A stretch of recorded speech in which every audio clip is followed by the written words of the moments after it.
Sejam todos muito bem-vindos ao canal Evangelhos Boas Novas de Deus. E desta feita vamos falar um pouquinho, na verdade um vídeo bem curto mesmo, assim, só para apresentar de uma forma bem sintética o Espiritismo, no caso o Espiritismo em especial, o Espiritismo kardecista, né? Para falar de Espiritismo, nós precisamos falar do Allan Kardec, né? Esse vídeo é somente para fazer uma apresentação, depois eu vou trabalhar somente o Allan Kardec, a história propriamente, como se desenvolveu o espiritismo kardecista, mas não vou me aprofundar, né? Allan Kardec, né, ele foi o codificador do espiritismo, né? Ele era um homem instruído, ele era um pedagogo reconhecido, né, com bastantes obras, né? E ao mesmo tempo vai se tornar um estudioso dos fenômenos espirituais, né? Daí a questão do espiritismo. Depois a gente vai falar sobre ele com bastante calma e de uma forma bem plausível, bem tranquila, para ficar tudo bem explicadinho. Esse vídeo é mais só para ter noção mesmo. O espiritismo ele tem muitos termos, né, que são usados e que há uma necessidade de se conhecer esses termos, de se entender esses termos quando se deparar, né? Inclusive, não é um vídeo apologético, então, mas às vezes as pessoas se deparam com o espírita e não sabem como lidar, né? O cristão, às vezes ele quer inclusive evangelizar o espírita e não sabe como, apesar que o meu vídeo não tem essa intenção de ensinar como você evangelizar o espírita, mas que o vídeo tem a intenção de que você conheça o espiritismo para que você consiga dialogar, compreender o que um adepto do espiritismo kardecista pratica.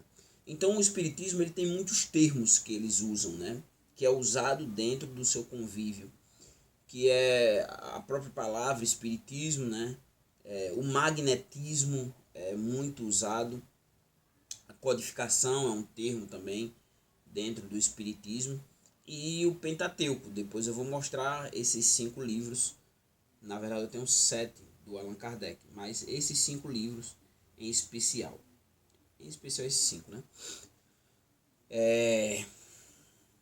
Como a doutrina espírita, como foi que a doutrina espírita ela foi constituída, né? Construída, né? Como foi que ela se desenvolveu, né?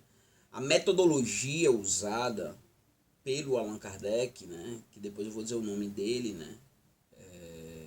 É bem grande, então quando estiver falando só dele, eu vou fazer questão de colocar o nome dele todo, explicando o nome dele. Mas enfim, Allan Kardec era um pseudônimo, né, dele. A metodologia utilizada para constituir a doutrina espírita foi através de perguntas e respostas, né? E essas perguntas giravam em torno tanto da vida espiritual, né, como também o intercâmbio que havia dos vivos com os desencarnados, né? Então havia esse diálogo, né? E a coordenação para todo esse trabalho, todo esse projeto, né, ficou a cargo do espírito chamado Espírito da Verdade.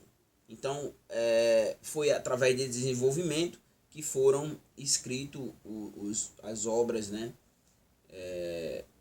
codificadas pelo Allan Kardec. Foi usada essa metodologia através de perguntas e respostas e esse intercâmbio entre os vivos e os desencarnados com o auxílio do Espírito da Verdade.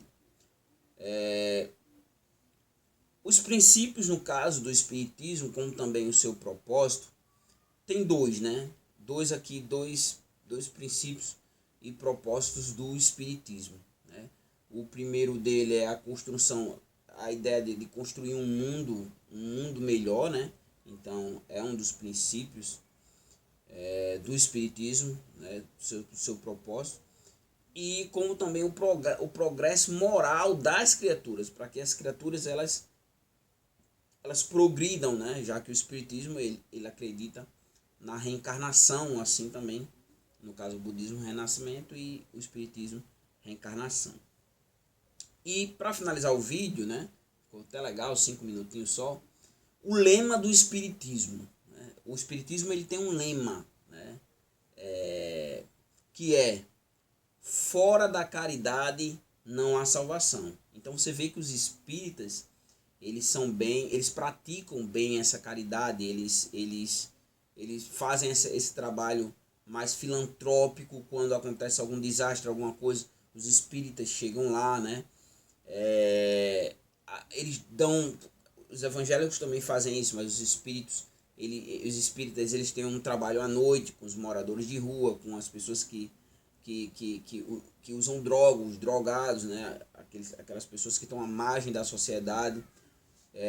Como também o espiritismo ele tem suas instituições de caridade, né? Trabalha com essa parte da caridade. Então, por quê? Porque é o lema do espiritismo. O lema é que fora da caridade não há salvação. Caso eu não esteja enganado, o Brasil é o país mais espírita do mundo, é o Brasil, né? Apesar do espiritismo kardecista não ter nascido no Brasil, né? E um dos seus precursores, um dos seus espíritas mais famosos, né? O próprio Chico Xavier, né? Chico Xavier. Depois a gente vai fazer um vídeo só sobre o Chico Xavier, né? Para apresentar o Chico Xavier, né? Tem alguns filmes sobre o Chico Xavier, né? E o Chico Xavier, ele foi alguém que não enriqueceu, assim, poderíamos dizer, usando a religião, mesmo com as obras que ele psicografou. Ele essas obras ele não usou para benefício próprio, né? Então tem uma história bem interessante com relação ao Chico Xavier. Em outra oportunidade a gente vai trabalhar. Então é isso, né? A gente vai progressivamente, vamos entendendo a história do espiritismo, né? Vamos ver a questão da biografia do próprio Allan Kardec, que era um pedagogo, né? Bem conceituado, né? Os vocabulários que o espiritismo utiliza, né? Os termos, poderíamos dizer que o espiritismo, que é bem comum no meio espírita. A doutrina, como ela foi construída, é mais sintético aqui mesmo. Os princípios do espiritismo, né? E o lema, que é a questão de que fora da caridade não há salvação. Então é isso, né? Vamos parar por aqui. E depois, progressivamente, a gente vai abordando o espiritismo, explorando o espiritismo, né? A sua história, o seu desenvolvimento, suas bases teológicas, o que o espiritismo acredita. E aí a gente vai progressivamente fazendo essas abordagens. Então é isso aí. Se você não é inscrito no canal, se inscreve no canal, né? Compartilha esse vídeo com outras pessoas para conhecerem mais um pouco sobre o espiritismo, né? Dá o seu like aí. E é isso, né? Desejo a você, né, toda sorte de bênçãos para a sua vida. É isso. Até o próximo.